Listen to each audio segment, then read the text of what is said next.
हुए हैं महाराज देवमेघ। प्रेम से बोलो। तो संक्षिप्त में आगे बढ़ गया वहाँ से देवमेघ हुए हैं चंद्रवंश में। जो देवमेघ नाम के राजा थे, वो देवमेघ नाम के राजा की दो पत्नी थी, एक अर्जन्य और एक पर्जन्य थी।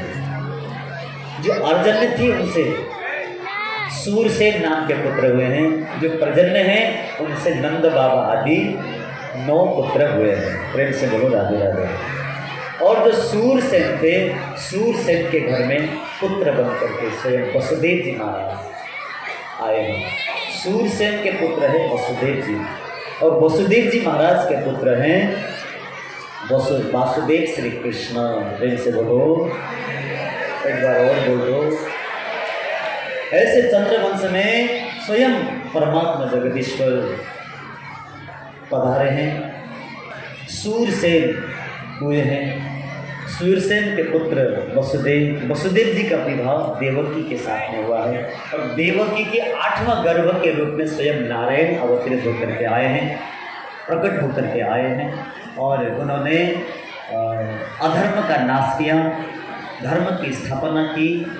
मथुरा में प्रकट हुए, गोकुल में जाकर के कुछ समय लीला की, वृंदावन में गए हैं, 11 वर्ष लीला की है, और फिर मथुरा आए, कंस का उद्धार किया, पुनः द्वारिका जाते हैं, रुक्मणी के साथ विवाह होता है, तो भगवान स्वधाम जाते हैं। और एक सीध यही चंद्रवंश है, यही कृष्ण कथा है, मैंने तुमको सुना दी।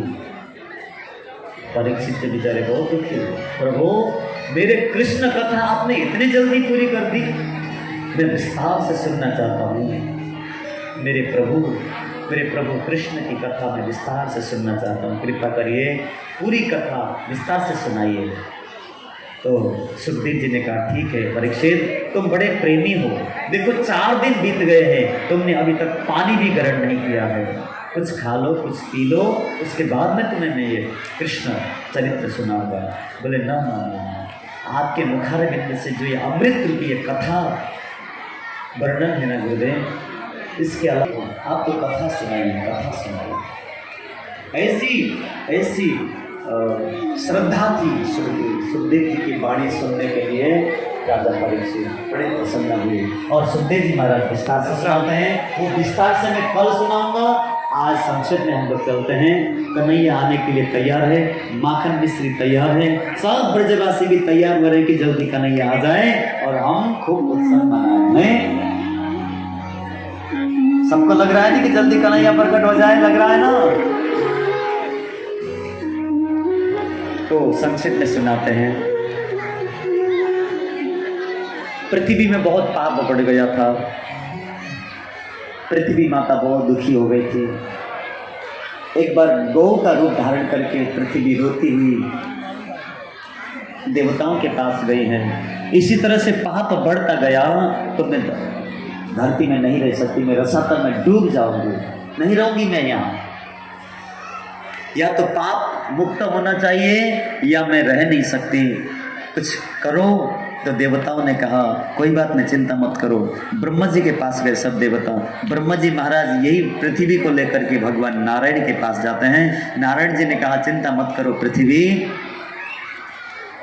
अब वो पापियों का अत्याचार बढ़ता जा रहा है, अब मैं जरूर अवतार लेकर के आऊँगा। और देवकी और वसुदेव जी ने मेरे समान पुत्र की कामना की है, वो भी बहुत कठोर तपस्या कर रहे हैं, उनकी इच्छा भी पूरी करनी है और पृथ्वी को हल्का भी करना है, इसलिए मैं जरूर आऊँगा, चिंता मत करो, जल्दी भी प्रकट होने वाला हूँ।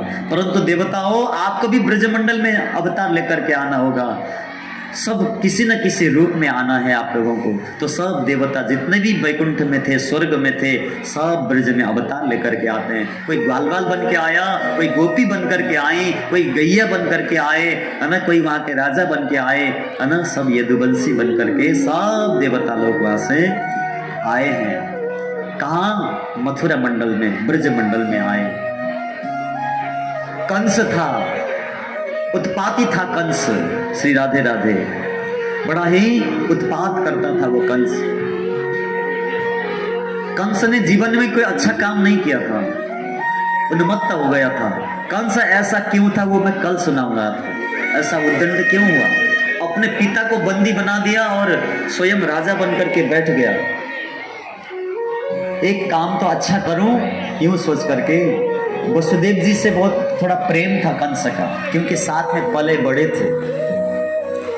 तो सोचा मेरे चाचा की कन्या है देवकी, देवकी का विवाह मैं अपने मित्र वसुदेव जी से करता हूँ। बड़े ही अच्छे सत्यवादी है। ये मन में विचार किया। कंस ने अपनी बहन देवकी का विवाह वसुदेव जी से करने के लिए निर्णय किया। धूमधाम तैयारी हुई, विवाह संपन्न हुआ। स्वयं कंस अपनी बहन देवकी को विदा करने के लिए जा रहा था। खूब सारे रथ और दहेज दिया है कंस ने अपनी बहन को, चचेरी बहन को। स्वयं रथ हाँक करके लेके जा रहा है, बहन को छोड़ने के लिए जा रहा था, प्रसन्न था। उसी समय आकाशवाणी होती है, अरे कंस, पथि प्रग्रहिणां कंसात् आभास्य शरीरवात् अस्यास्त्वाम अष्टमो गर्भो हंतायाम बहसे बुध।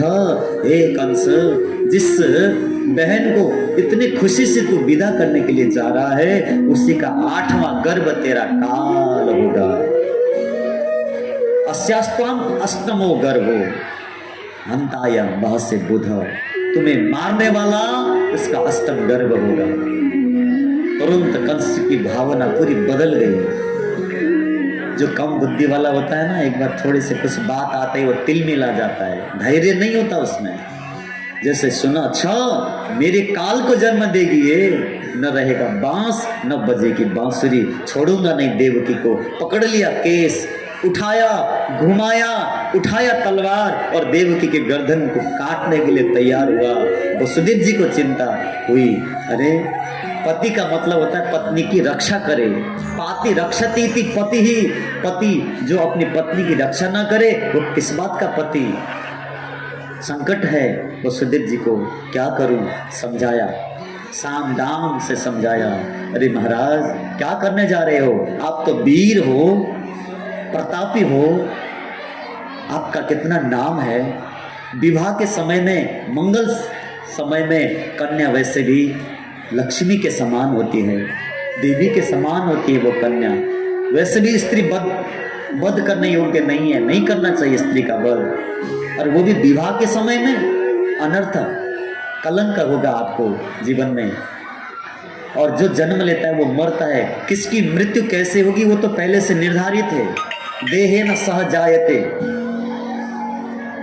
आप ऐसा अनर्थ मत करो, आपके जीवन में बहुत बड़ा कलंक लग जाएगा। तो कंस ने कहा, ये मेरे काल को जन्म देगी, मैं क्या करूं। ठीक है मैं छोड़ सकता हूं, एक शर्त पे। बोले क्या शर्त है। तुम्हें बंदी होना पड़ेगा मेरे जेल में, जो भी जितने भी पुत्र होते हैं तो मुझे ला करके सौंपना पड़ेगा।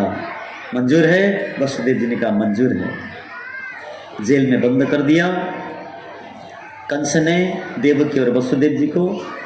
धीरे धीरे समय आया, देवकी का प्रथम पुत्र हुआ जिसका नाम है कीर्तिमान।